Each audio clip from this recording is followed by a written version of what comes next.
Hey everybody, mic check. You're good. Hello. Hey Charles. Hey Ian. What's going on? Pretty good, pretty good. Anyone else we're waiting for from the Ledger side? We have Nine Realms here. We have some of the SwapKit guys. We got everybody else from our side. Anyone else from Ledger we're waiting for? I don't think so. Cool. Let's get started then.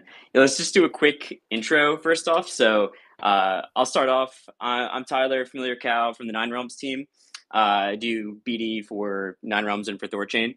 So let's just go around and if you guys don't mind just explaining what THORChain is and what Ledger is as well, and just get some quick intros for everybody.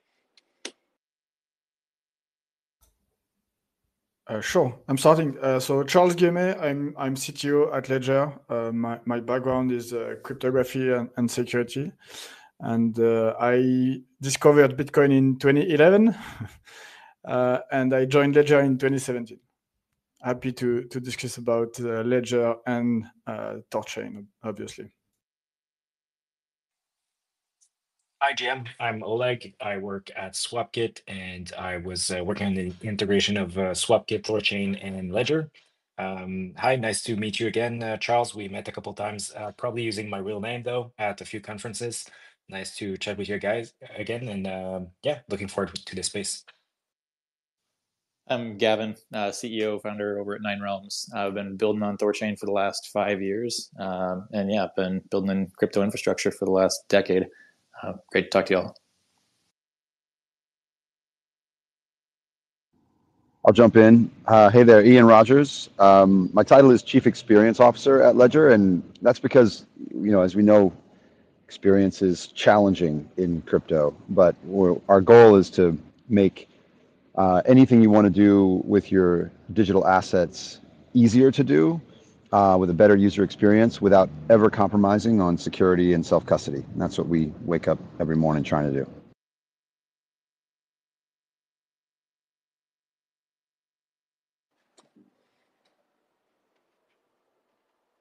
And it looks like we also have Mogarchy from the SwapKit team here.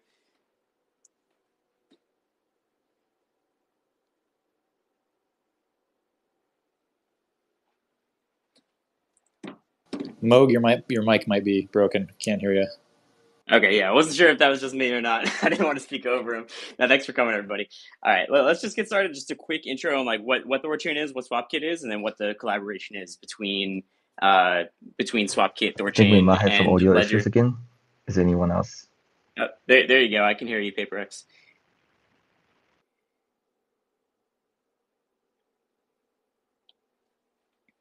Yeah, Gavin, you want to get started on just what THORChain is? Just some quick background info on like what this whole collaboration is. Yeah, happy to. So punchline for everybody who's new here, THORChain has been the whole function of THORChain has been the fact that centralized exchanges are kind of asinine. The fact that we're 10 plus years into the development of cryptocurrencies and most people still have to go to a centralized exchange to get native Bitcoin. That's always been kind of just the center point of this whole thing. So the North Star of THORChain is native asset settlement on a decentralized rail. And so for the last few years, we've been building this infrastructure over multiple cycles. We're kind of at the place right now where when it comes down to it, the philosophy of no wrapping, no wrapped assets, no bridged assets, no pegged, mint, and burned assets on THORChain. You just get the native asset. That philosophy has really resonated with a bunch of folks, and including the Ledger team that's on here. And so now we're at a point where, from just a pure infrastructure and industry rail perspective, we're able to start delivering price execution and swap size that are on par with what you'd get at a centralized venue. And so today, the reason we're kind of hosting this space collectively and just catching everybody up on the state is that this is a major step forward for everybody in crypto. And the fact that you can open up your Ledger device, go to Ledger Live, and crank out a swap from native BTC to ETH or USDC, or probably likely the other way around.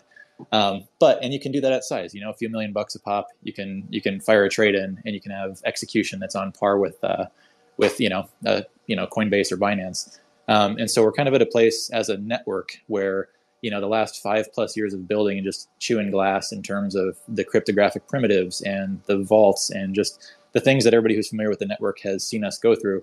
we're at the place right now where we're entering this kind of season of, just new primitives for usability and scalability and security. So this season for what we're about to enter right now is a pretty exciting one. But in terms of just like THORChain on the whole is the industry's, sole and largest native asset settlement rail. And we're just starting to hit early scale. So for everybody who's paying attention, this integration is a big one and kind of points the direction in what's opening up in terms of chapter.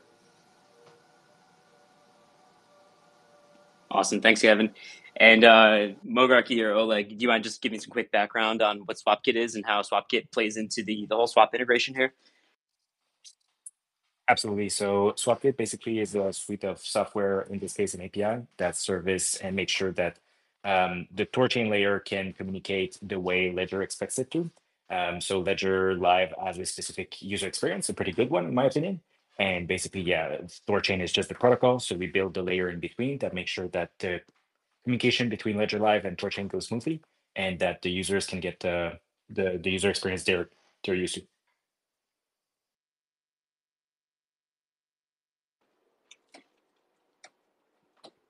Cool. No, thanks for sharing.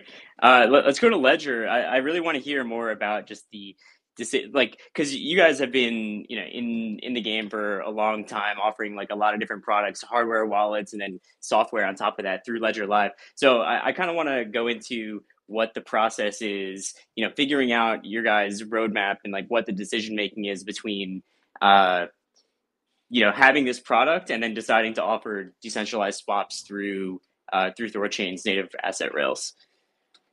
So what went into that? Maybe I'll start and then Charles, if you can talk about how how it actually works.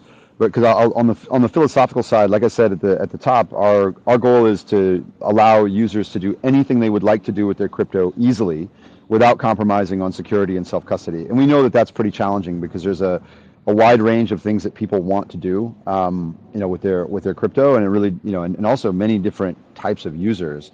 But we're huge believers in consumer choice, in self-custody.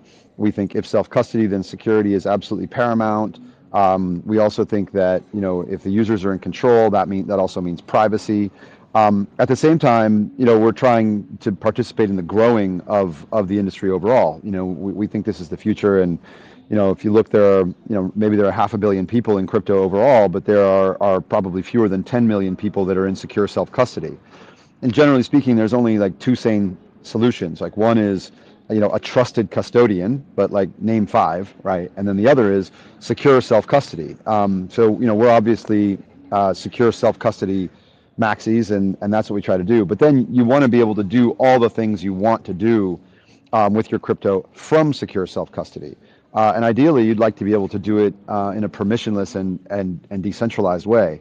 So we're always trying to add as much functionality as we can. So we support the broadest array of chains, and we support the broadest array of services. We support buy, and we support swap, both centralized and decentralized. So having THORSwap is really exciting. I know for Charles and me and so many other, THORChain swap is exciting for Charles and me and so many other people at Ledger, because it allows people to do what they do, but really fits with with the ethos that we hold really, really deeply at Ledger. I think the last thing I say, and then I'll turn it over to Charles to talk about how the integration is done. Just remember that the security is not something that you can compromise on. Again, there are not that many places that it's safe to keep your crypto. Again, if you have a custodian that you really trust, okay, more power to you. But in the world of security, to be secure, you need to have your private key generated by and stored in a secure element. You need to have that private key stay there when you do a transaction, when you do a cryptographic operation. And then you need to be able to approve that transaction with your own eyes on a secure screen.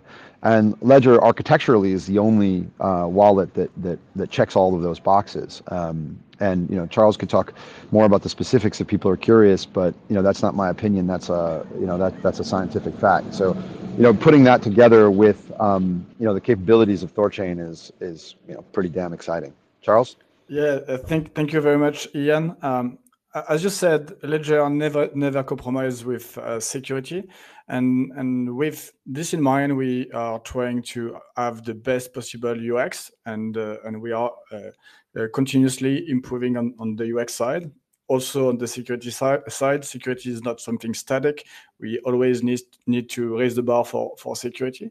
And also, Ledger cares a lot about the ethos of our ecosystem. And I think the big value proposition of blockchain technology in general is the permissionless aspect. I think the true revolution of blockchain and Bitcoin in particular is the fact that these things are permissionless, and this property can be achieved thanks to two main pillars. On one side, you have self-custody, and on the other side, you have decentralization. You need decentralized consensus. You need a decentralized application to interact with, and there's both of these pillars are the one that enable this permissionless aspect. This is the case for interacting with blockchain, and when it comes to trading or swapping, it becomes a little bit tricky for technical reasons. When you want to swap assets on Ethereum blockchain or EVM-based blockchain, as the blockchain can be programmed, you have a smart contract that can implement DEX on Ethereum or other blockchain. But when it comes to trading layer one assets from one layer one to another, it's much more difficult. And today, most of users are going to centralized exchange because of this. Or they are trading synthetic assets or wrapped assets, but this is not the same thing. Trading L1 asset in a decentralized and permissionless manner is something difficult, and THORChain is the one player that solved this problem. But I really want to mention this to anyone in the room. This is a very difficult problem that THORChain achieved to solve, and I think the team is humble enough to not saying it. So I'm the one saying it. What THORChain has done in this area is really impressive. And with THORChain and THORSwap, you can swap L1 asset to another L1 asset in a decentralized manner and in a trustless manner. And this is really also what we want to do at Ledger, minimize trust. It's something important. This is also part of the ethos of the ecosystem. At Ledger, we have built a swap application within Ledger Live for quite some time now. And one of the problems we wanted to solve is the following. When you are swapping L1 asset to another, you would like to have strong guarantees that when you are sending your Bitcoin, you will receive your Ethereum. And what we built is a simple protocol that is based on cryptography, so that on device you have guarantees that you are sending your Bitcoin to the right address, and also you are giving your Ethereum address by signing it, so that even if there is an attacker getting the quote or getting the data in the middle, he cannot modify anything. And this cryptographically ensures that the swap will be done in a secure manner, and there won't be anyone in the middle that is doing this, that is changing anything. So this is something we built with other partners in the past, and with THORChain we implemented the same thing. And so you have end-to-end security from your device to the THORChain node, and you have the decentralized aspect of THORChain. So all of this is a lot of technology, and we are quite proud that we succeed to implement this, and now you can swap in a decentralized and secure manner end to end from your device to THORChain node. So it's a pretty big deal. Yeah, I definitely want to echo that. The user experience is so smooth. It feels so transparent. When dealing with centralized exchanges, obviously it's a huge, big, black, opaque box. But with this, the clear signing that Ledger has, it's just so smooth. You get to see everything on device. This is somewhere where SwapKit kind of went into facilitating. So the communication layer between THORChain and Ledger Live, and the clear signing experience, in my opinion, is really just really something to be recognized in the industry. Another thing that you mentioned, Charles, which is something that I've really been thinking about a lot, is keeping users in self-custody. Because you think about it right now, if someone's storing a lot of Bitcoin on their ledger and they see that it's about to hit 100K, they want to get some USDT or something like that. They want to, or whatever, they want to trade, but they also want self-custody.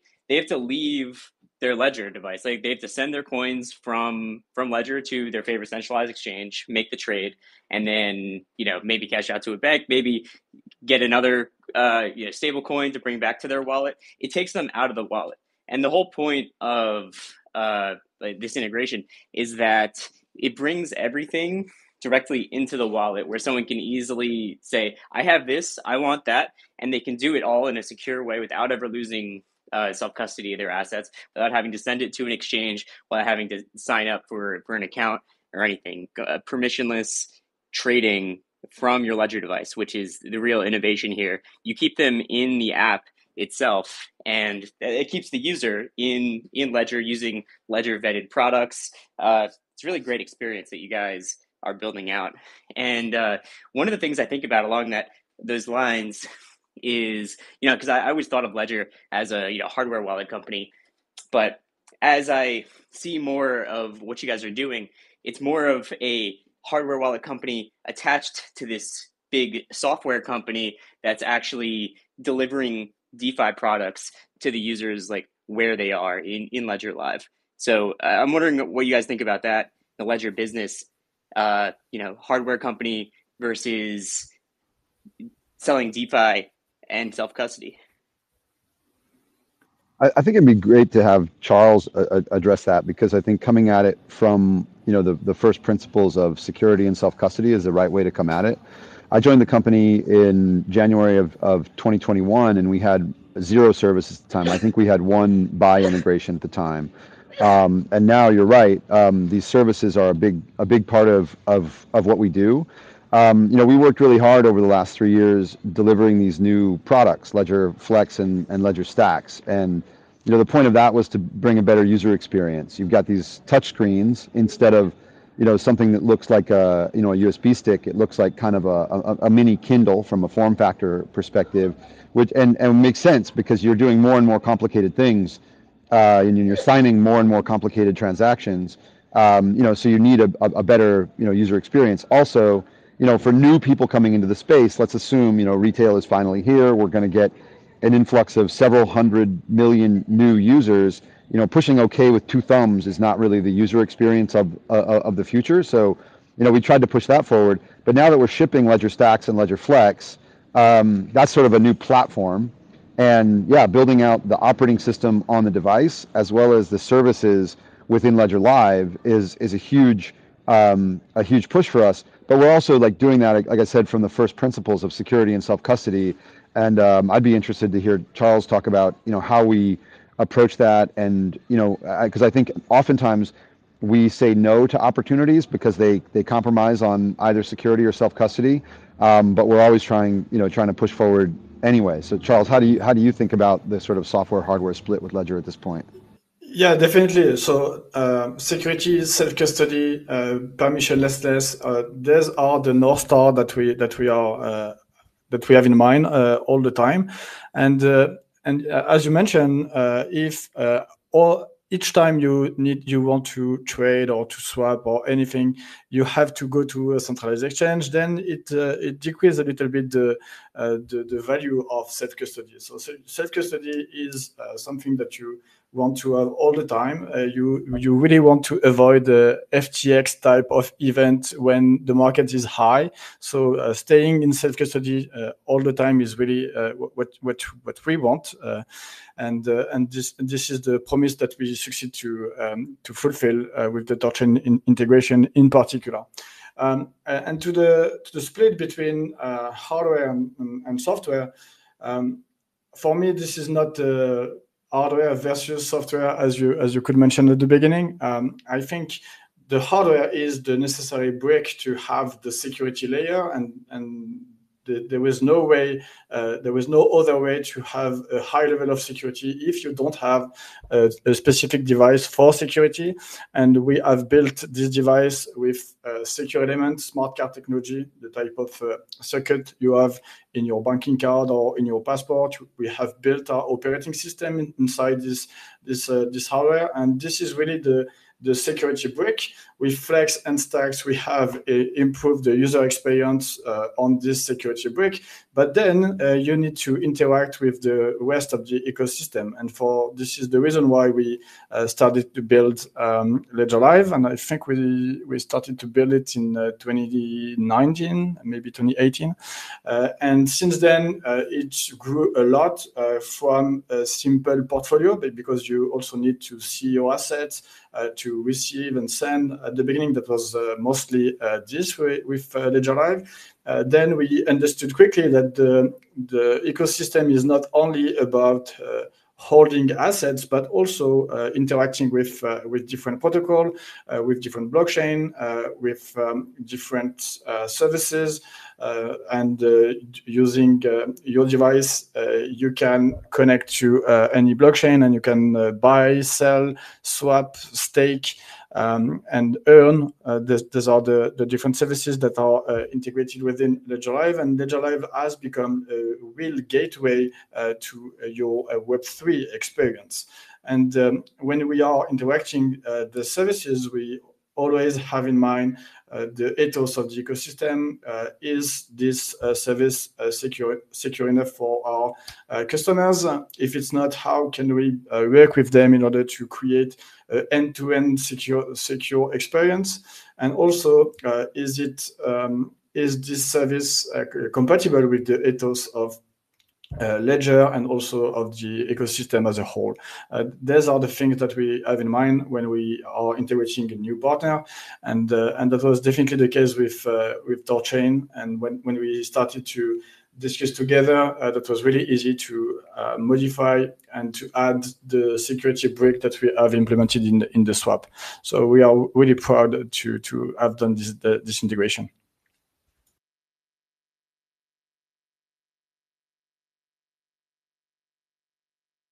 Awesome. Yeah, we've been super excited about it because we've been working on this for a long time. Like I think this whole thing took many years to unfold, and we've been so excited to actually get this live. What's the response been like since it's actually been live? Because you guys have done a great amount of volume, lots of swaps, and not even on a ton of routes either. So just to clarify, like what routes THORChain's actually serving, it's Bitcoin, Ethereum, USDT, DAI, USDC, and I think that's it. So it's not really a crazy amount of routes, but the volume has been pretty incredible because those pairs just do so much volume. So how's the response been on your guys' end? Any user feedback? Like what do things look like from your guys' end? I mean, the user feedback has been amazing. Like, it's this. I'd say that you guys really have great fans, and we're lucky to have to have people care and celebrate it. And also, I think it goes both directions, right? Because what we're doing is people choose swap inside of Ledger Live, and then they see the options, and hopefully that's introducing people to THORChain as a great option for them as well. So yeah, the response has been great. The size of the swaps has been impressive, and I mean we're just getting started. So it's the response has been, we've been super happy with it. I hope you guys have been too. One thing I'm pretty excited to see is this plays out too. To your point, there is like we've got new markets we're tapping into. So I can't tell you how many times we have. It's not just individuals, but institutions, or family offices that have assets on Ledger, and they've been looking for a rail just like this, where they want to get more on chain. So we have, again, new types of users who can actually hit this type of a rail at size. And in terms of flows, like this is the first time we have something like this in people's hands where, again, this isn't just like cannibalizing another set of flows on, wrapped assets or another EVM chain. This is all net new. So within the next, 6 to 9 months, we should have really a good data set in terms of demand from just individual users, but also, like oncoming institutions. that actually want to do this. So in terms of just development of the industry and what something like this looks like, we're still day zero. I mean, it's like there's a lot of work that's gotten us to this point, but in terms of just like what this actually means, it's like all this work has gotten us to the starting line, and now we get to start sharing this stuff out, which is pretty exciting. Yeah, and that's right. It's like, when we remember, launch, like the. when we launch a new service, integrating a new partner, the beginning is quite often a little bit slow, and then it brings bigger and bigger. With THORSwap integration, to be honest, at the beginning I was surprised by this volume day one. So really good surprise. So because today, before THORChain integration, that was already possible to swap from Bitcoin to Ethereum through a more centralized partner, but that also means that our users cares about this permissionless aspect and decentralized services, and I think this is the reason why we see such big volumes day one. So which is really a good thing, and also I think that there was something that is specific and particular with Ledger users. At the end, we have sold around 7 million devices, and if you compare this to 400 or 500 million crypto users over the world, it can be seen as little. But if you think about the number, the amount of assets that are secured by Ledger, it's more than 20%. So you can see that the Ledger users are specific. I mean, in the sense that they have more assets than the average user, and I think this is also one of the reasons why we saw such big volumes when we started to launch the service with THORChain.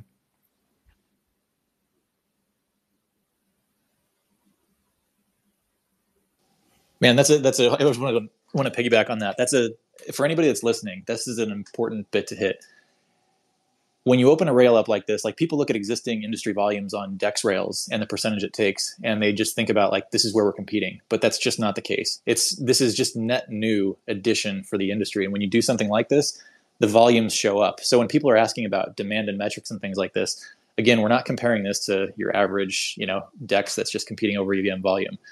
The thing to just like have in conversation in the back pocket is, listen, there's demand there.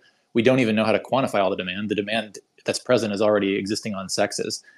So in terms of just like what's coming onto this rail, that's a good way to think about it. Yeah, sorry, Ian, I added you back if you wanted to add anything to that. Yeah, no, sorry, my phone rang, and so I got disconnected. I was going to say something very similar to what you guys were just saying. Is to remember that Ledger has power users, right? And some of those users are even the exchanges themselves. We really wish that exchanges would use Ledger Enterprise, but many of them are still using nanos to manage their treasury. So I was just saying something similar. Like, it's important to remember this is like net new volume and volume that's going to move from sexes into THORChain swap via Ledger. It's not it's not going to be drawing away from EVM dexes. Check 1 2. Is my mic work now? Success. Yes. Awesome. I had to switch to my phone, but I'm glad we're here. Mogarchy from SwapKit. I just wanted to circle back to, I know we talked about it a little bit, but talking about power users and how important security is to Ledger users, as it should be. If you've got millions of dollars secured, your life savings, you really want to make sure that what you're doing with it is not a mistake, that you haven't been hacked, that you haven't been tricked into a phishing site or anything like that. And one of the really cool things about the way that clear signing is implemented here is really different from the way that it has worked in the past with the Ledger device. If you went to some third-party DeFi site and you had to enable blind signing, because what that would mean is there could be anyone in the middle pretending to be that website, or compromised your computer, and you think that you're making a swap on a swap website, and you blind sign and you send your funds away, and then your funds could disappear. But the way that the clear signing works inside of the Ledger Live app, you have secured a cryptographic guarantee that quote actually came from a THORChain node, and that the destination address is visible on your screen, the amount of your swap is visible on your screen, and those details are going to match where your funds actually go. And I think the importance of that implementation really can't be overstated. When you start talking about, power users, high security, high trust, we really need to nail that clear signing experience in order to make sure that those users are going to be safe and they're going to come back and continue to use the service, that is going to grow and be reliable over time. Yeah, it's a very important point, and it's important to highlight this because it takes a lot of time to implement. But this is for good reason. At the end, you have like end-to-end security. On the device, you can see the code that is signed by THORChain, and then you have like cryptographic guarantees that you are sending your Bitcoin to the right address and that you will receive your Ethereum to your address, and the amount are also cryptographically secured because these have been signed by the protocol. So this is an unmatched experience. We are the only one doing this at Ledger, and doing this with THORChain brings the security of Ledger on one side and the decentralization of the protocol on the other side, which is great in total. And if you don't mind, I'll make a little plug. And sorry to be shameless, but we just put up our Black Friday deals, and there's $70 a Bitcoin when you get a flex. And the reason it's relevant to this conversation is as they're saying, you get this clear signing on a bigger screen, which is also helpful. I definitely, I talk to people every day, and they're like, oh, I've got 5 ledgers, and what they have is a Nano S, which was a great device in 2016, 2017, but isn't going to be able to do the clear signing with THORChain that Charles just spoke of. So it's a pretty good week to upgrade if people haven't already. You didn't have to call me out like that. 5 ledgers and 4 Nano X's. Ew. When you love, you don't count.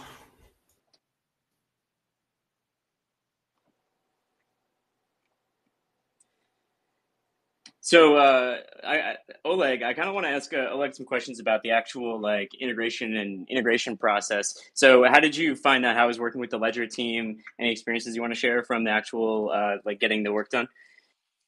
Yeah, it was a super cool experience. I got to learn also a little bit into how to just make a secure software suite. Not that I'm not familiar with that, but just it was a super experience to learn about how other platforms are making their protocol and their product secure. So it was super cool. We communicated async. So I'm based in UTC -4. So we communicated async for a while. And then at some point, we just felt when it came to the encryption stuff where a human can't really just read and debug because it's encrypted. I actually flew to Paris for a week, and everyone there was super friendly. The amount of work that we could get done in a week working side by side was really just tremendous. So beginning of October, I think I flew to Paris. I worked in the nice, shiny new nice offices at Ledger. So it was really quite a nice experience personally and professionally. Then I got to meet quite a few team members over there. I also met Ian briefly. It was just a really cool experience.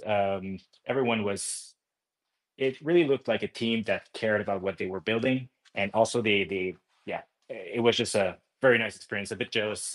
We don't have such offices maybe in the future, but and hopefully the integration doesn't stop there. I don't think so. We are still in talks, and we'll see what the future holds for this integration and what can be further unlocked in Ledger Live. Great to hear that, and this is something we do quite often with like a strategic partner when the integration is really tight and everything needs to be figured out. We invite the partners in Paris, and it's crazy to see what can be achieved in a short period of time when we are face to face. Frankly, this makes the difference at the end. That was also something that we did a little over a year ago. Oleg, and some others went to the Ledger factory in Vierzon, And man, that was an awesome experience. I gotta say, making a hardware wallet was one of the coolest things that I've been able to do. So I mean, your guys' team is just so yeah, you guys have it all.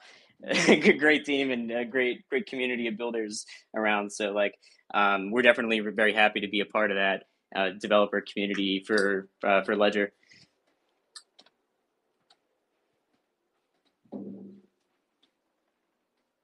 Also, very much looking forward to adding some new chains and routes for Ledger. Like that's something that we really want to hammer down on at the end of the year and early next year.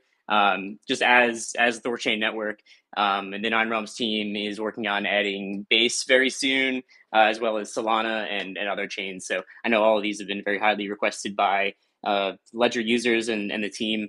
So these are all things that we're working on, and we can't wait to ship these out to your guys' users. Adding more and more routes just brings more and more people on chain, off centralized exchanges, and using using these rails. So. And along those lines, one of the Eridanis, who led the integration from the Nine Realms side, isn't on the call. He literally in parallel on another call with a potential strategic partner for bringing liquidity to just deepen the specific routes that we need. So in terms of just like parallel paths of execution, like mentioned earlier, this is just kind of first chapter, but this is bringing a lot of new eyes to this type of ecosystem. Yeah, definitely. This is the first step of integration. We started with some quick wins, I could say, but this is just the first chapter, and now we're going to integrate like more chain and more network, and Charles, and that will be. Calling 18 months of groundwork and development a quick win is you are the most patient person I have encountered in this space. While I was saying this, I was thinking about that. No, that was not that quick, but we started with this, and now we have a framework of integration, so it's going to be faster for the other chains. just kidding. Sorry. Well, you're right. You're right. Yeah. So what else are you guys looking forward to besides just new swap routes? Is there more DeFi verticals that you guys are looking into besides just swaps, or like what's your general strategy going forward? Is it just hammer down on what you're already doing, hardware wallets and swaps, and then outsource the actual apps to the app section of Ledger Live, or what's your guys' strategy going forward with that? So again, we really want to build this gateway to the ecosystem as a whole, and it's growing fast. So sometimes it can be a little bit tricky. Swap is an important thing. Our users are really like they really like the swap experience. So this is something we continue investing on this, having a better experience. Always raising the bar for security, having a better coverage, having a good execution. So all of this is a continuous improvement that we need to continue doing. So this is something we have in mind.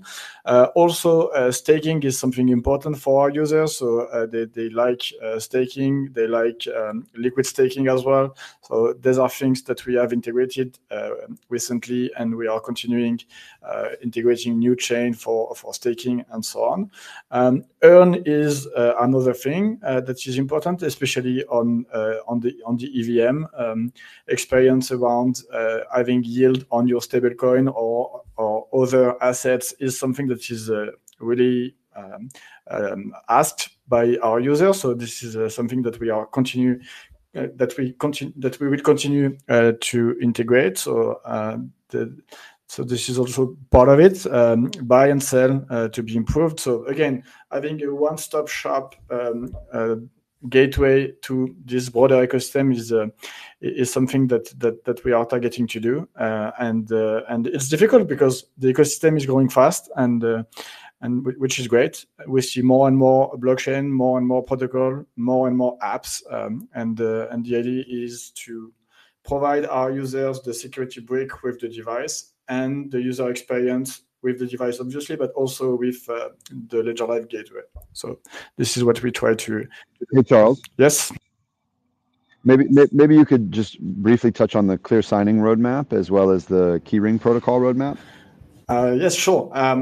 Clear signing is something that we are trying to do since the beginning of Ledger. When we launched the NanoS, we were supporting Bitcoin, and there was a screen on the NanoS so that when you send 0.1 Bitcoin to a specific address, you can verify all of this on the device, and you must do it. It's really important. And then we started to support Ethereum and other chain. And when it comes to do simple interactions such that send and receive, you have everything on the device. However, in the meantime, the different ecosystem where you can execute code on chain started to become more complex, and we have more and more protocols on chain that are executing complex operation. And as a user, when you start to do bridging on chain, or you are using Uniswap, or you are using this kind of thing on the EVM, for the device, it can be quite tricky to understand what type of interaction you are about to consent.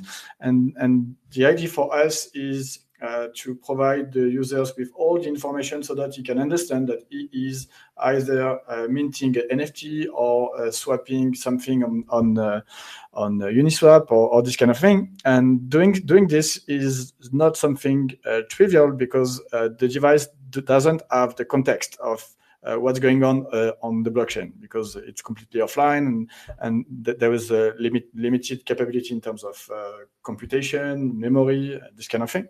So what we started to do is to create a standard where dApps provide us a metadata file so that the device understand how to parse a specific transaction. So we have worked on this with the EVM ecosystem, Ethereum and EVM in general, and now we are about to release all of this in the coming weeks, where you will be able to clear sign most of the interaction that you have on Ethereum, and you don't blind sign anymore. Because blind signing is very dangerous. We see more and more sophisticated attacks on the field, because when the stakes becomes higher, we can see attackers with higher potentials. And this is what we see in the past month. We could see WazirX, we could see Radiant Attack, and these are sophisticated attackers that are spending hundreds of thousands dollars or maybe millions to implement their attacks. And we really need to fight against these attackers. And clear signing is the ultimate source of truth, because on the device you have all the information so that you can decide if this transaction is legitimate or not. So this is something that we have worked on. We are continuing. It's a never-ending story, because blockchain interaction are becoming more and more complex. But we have worked a lot on the EVM ecosystem to make this a reality. And we will do that on all the major chain. For Bitcoin, it's really more simple, because when you interact with Bitcoin, there are no smart contract and this kind of thing. But we did this on EVM this year, and next year we will continue having a broader coverage of chain for clear signing. Yeah. I was gonna throw something on the side of that, because the impact of that is not just isolated to consumer side. So one thing to throw out on just like from what's coming down the pipe is things like this make possible the things on the, if you think about, THORChain as infrastructure and who uses it, you can think of what we're talking about as kind of this it's like a circle, right? It's like the first circle of users. And then the next circle, the one that's like slightly larger, is larger institutions and governments. But a lot of those players aren't going to touch anything that doesn't have the guarantees and some of the security setup that they need.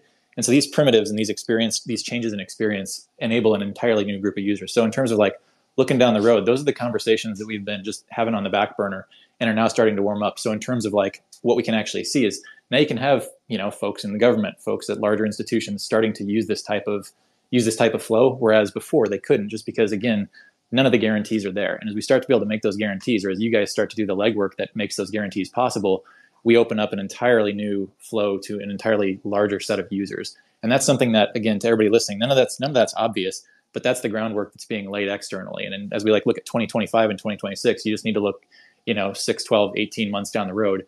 We'll have our first governments, and that we'll have our first folks using this that are just an entirely different class of users as a result of the work that Charles is talking about.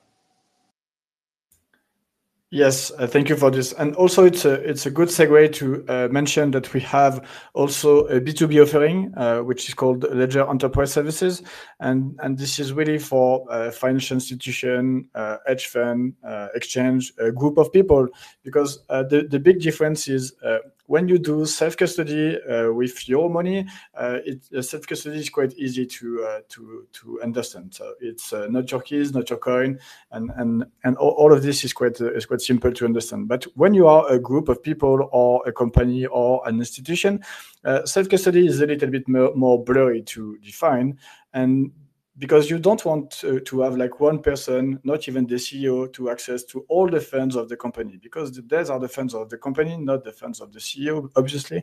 And in this case, what you really want to do is to implement a governance framework for managing their funds.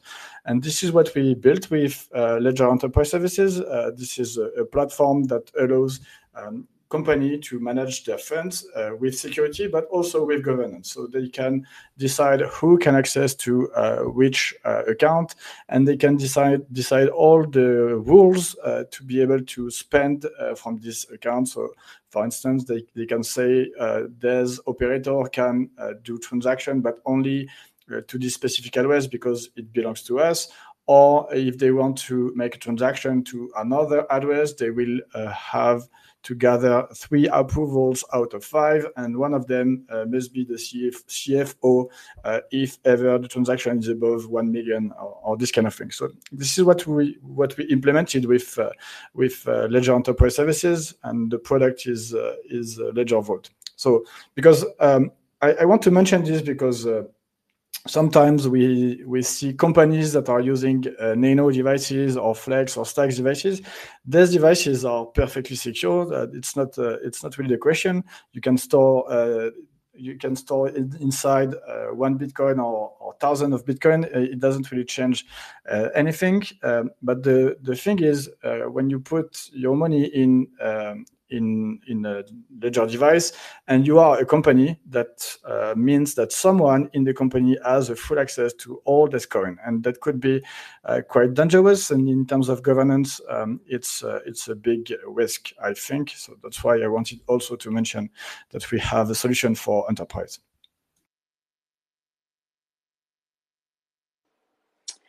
Mogarchy, do you want to share some of the stats about the integration, what kind of volume it's seeing?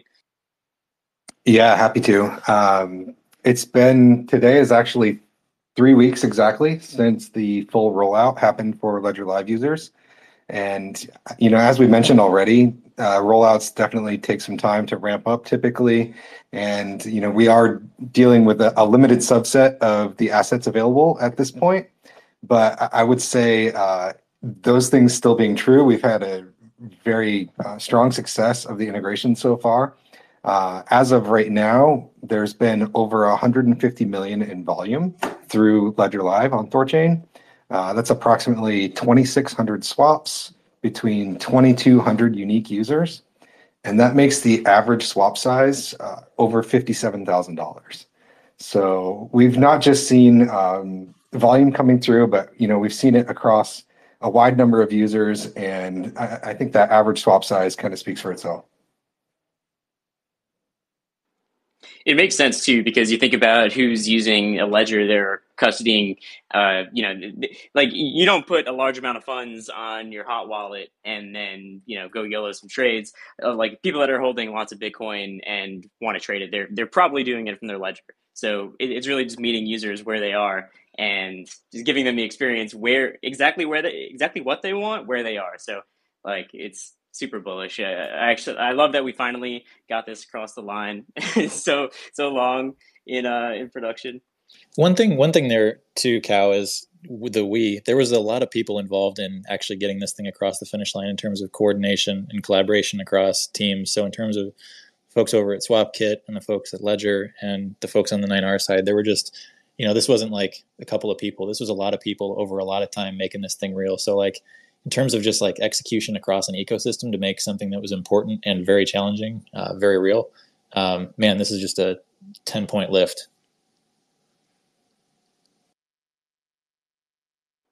Yeah, question from the audience. So we put out a call just for questions. We're going to be giving away some Ledger Flexes. But there's a question for the Ledger team if there's been an uptick in trade volume since you implemented THORChain into the swap providers. So I know, like, obviously there's been a lot of just swap volume in general, but I'm just wondering what kind of trends you see across the swap providers and whether there's been any noticeable uptick just from the net new routes that we're providing.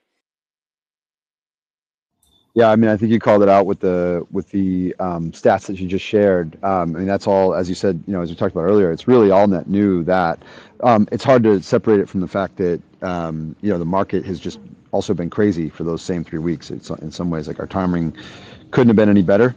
So we've seen a lot of activity across all the services on Ledger over the past 3 weeks. And we couldn't be happier to have Ledger Flex and Stacks in market, to have THORChain integrated, and to just have these options for customers at this moment when they want to, and in many cases maybe even need to do more. Yeah, I'd say that the market is not crazy yet. It's just warming up. This would be my opinion.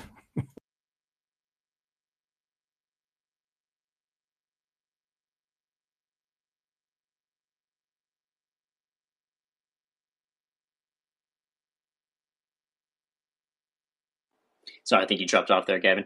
So I think we have a couple minutes left. You want to go around and give some closing thoughts? What's up next for Ledger? What's up next for THORChain and for Nine Realms and for SwapKit?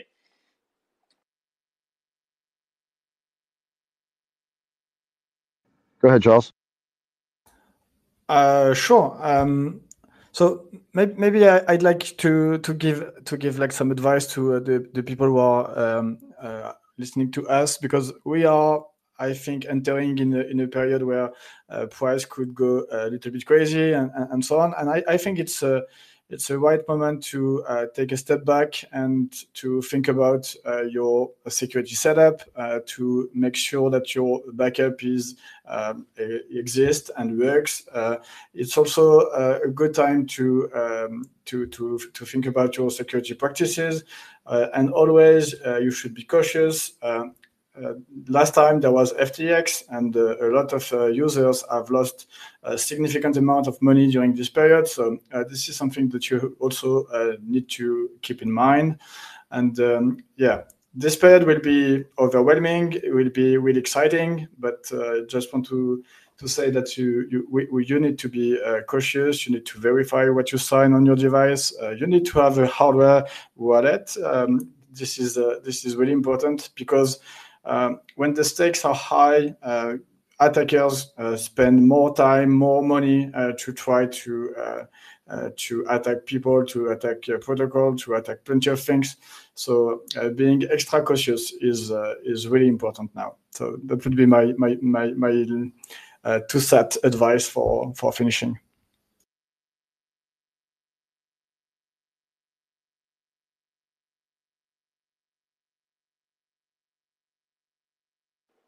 Gavin, what's up? Yeah, I'll hit it from the THORChain side. On the protocol side, this has been a lot of years to get to this place, like we were talking about earlier.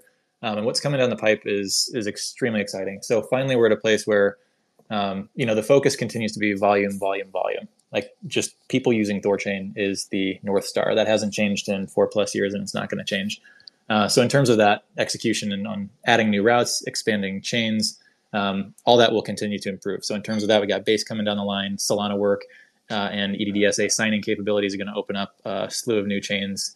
But again, it's adding routes that are in demand and expand execution to what is in demand on a centralized exchange. And so that, in just a nutshell, is kind of what's coming down. In terms of users, the things that we're excited about are, like I said, we've got a new set of users that are approaching the network and interested in using it. So that's some of the largest brands in crypto. I'm not going to name anybody yet, but you guys will all see it coming. And same thing with governments and large institutions. But again, this is a new set of users who have been keeping an eye on the network, but we're getting to a place where everything's just kind of leveling up. And in terms of that, you can think of this as a season where we are reducing risk at the core protocol level. So the demand for THORChain is, I think we've had there's been a healthy tension at the network level for the last few years about what do we build into it, what do we build out of it. And now that we have the application layer that's emerging, a lot of the things that might have been adopted at the protocol level that would add risk are being cauterized. Those are pushed to the application level where you can do some revs pretty quick up there and not add risk to the core protocol. So this is a season of slimming down the core primitives, making everything just hum along, improve execution on the price front, on the chain front, and just the overall core protocol in terms of decision making. And so yeah, you can think of this season as one for stability and growth, and everybody should be pretty stoked about it because we've been preparing for this for a while.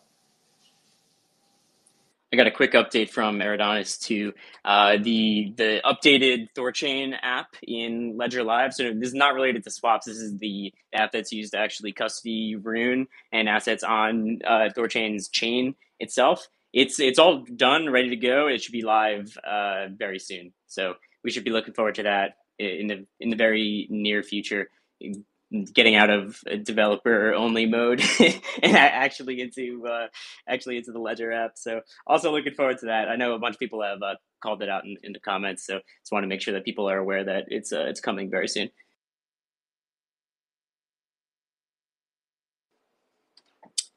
Go on, any closing thoughts from Mogarchy, SwapKit, Oleg? I think you guys did a pretty great job of summing it up. Just want to reiterate how excited we are to get this thing over the line. Multiple years coming, and now I think we've got a strong foundation technologically and as a relationship where as the protocol expands, everything Gavin's talking about with the app layer and whatever comes down the pipe in DeFi land, we have the infrastructure in place to build on top of it now and just give more experiences to the users over time as things progress.